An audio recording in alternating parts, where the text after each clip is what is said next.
Hi hi hi అమ్మ. ఈరోజు వీడియోలో వచ్చే సమ్మర్ ఇంటెక్ వాళ్ళకి ఎప్పుడు ప్రాసెస్ స్టార్ట్ చేయాలి, వాళ్ళకి ఏమేమి డాక్యుమెంట్స్ కావాలి, అవన్నీ క్లియర్గా ఒక 10 to 12 స్టెప్లో ఎక్స్ప్లెయిన్ చేస్తాం. మీరు ఈ వీడియో లాస్ట్ వరకు చూడండి. ఫస్ట్ స్టెప్ వచ్చేసి డిమాట్. ఈ డిమాట్ ఎగ్జామ్కి రిజిస్టర్ అయ్యి డిమాట్ ఎగ్జామ్ రాయాలి. ఫస్ట్ ఎవరికైతే ఎలిజిబుల్ ఉన్న వాళ్ళే, ఇప్పుడు ఇంజనీరింగ్, కామర్స్, అకౌంటింగ్ వాళ్ళు మాత్రము ఈ డిమాట్ ఎగ్జామ్కి ప్రిపేర్ అయ్యి ఈ డిమాట్ ఎగ్జామ్ రాయాలి. ఇది వాళ్ళకి ఫస్ట్ స్టెప్. నెక్స్ట్ స్టెప్ వచ్చేసి ఏంటంటే, సెకండ్ స్టెప్ ఏపీఎస్ అప్లై చేసుకోవాలి. అంటే వచ్చిన రిజల్ట్ తోటి ఏపీఎస్కి అప్లై చేసుకోవాలి. ఇది సెకండ్ స్టెప్. థర్డ్ స్టెప్ ఏంటంటే మెయిన్ స్టెప్ ఇదే. మనము యూనివర్సిటీస్ని షార్ట్ లిస్ట్ చేసుకోవాలి.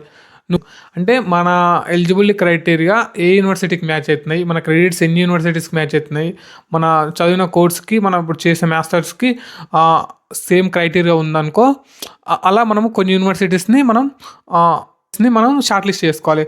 అప్ టు 10 to 15 చేసుకున్నాం అనుకో మనకు ఎనఫ్.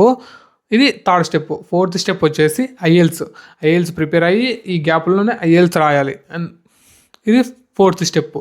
ఫిఫ్త్ స్టెప్ వచ్చేసి జిఆర్ఈ. కొన్ని యూనివర్సిటీస్కి మ్యాండేటరీ జిఆర్ఈ ఉంటుంది, కొన్ని యూనివర్సిటీస్కి ఉండదు.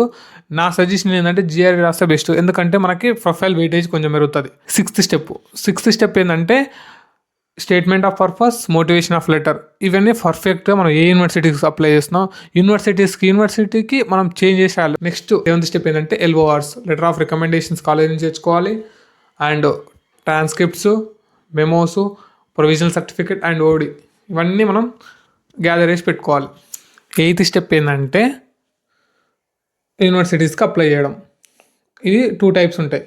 ఒకటేమో ఫ్రీ అప్లికేషన్ ఉంటుంది, ఒకటేమో యూనివర్సిటీ అప్లికేషన్ ఉంటుంది. ఫ్రీ అప్లికేషన్స్కి ఒక 10 యూనివర్సిటీస్ నువ్వు షార్ట్ లిస్ట్ చేసుకుంటే ఒక 5 అప్లికేషన్ ఫ్రీ అప్లికేషన్ ఉంది అనుకో, అది మనం డైరెక్ట్ యూనివర్సిటీ పోర్టల్లో అప్లై చేయాలి.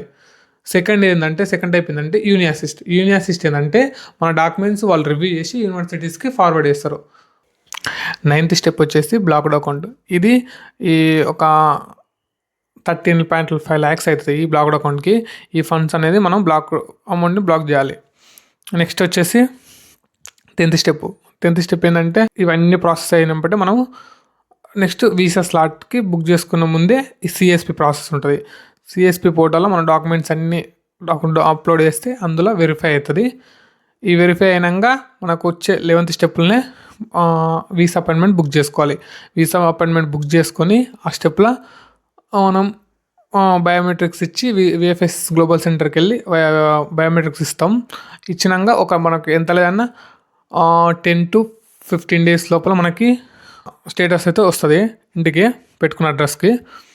ఇది 11th స్టెప్. ఇంకా ఓవరాల్గా ఏంటంటే 12th స్టెప్ ఏంటంటే ఈ వీసా వచ్చినప్పటి మనము ఫ్లైట్ టికెట్ బుక్ చేసుకోవాలి. ఎందుకంటే ఫ్లైట్ టికెట్ దగ్గర బుక్ చేసుకుంటే కొంచెం మనీ ఎక్కువ పడుతుంది. ఒక 10 to 15 days ముందే బుక్ చేసుకోవాలి. కానీ వీసా రాకముందుకైతే ఎవరు బుక్ చేసుకోండి, ఇది నా టిప్. నెక్స్ట్ ఏంటంటే ఇది ప్రాసెస్ 1 to 12 స్టెప్లో ఎక్స్ప్లెయిన్ చేసిన. వీడియో నచ్చితే ఈ వీడియోని సబ్స్క్రైబ్ చేసుకోండి అండ్ బెల్ ఐకాన్ కూడా ట్యాప్ చేయండి. Signing off.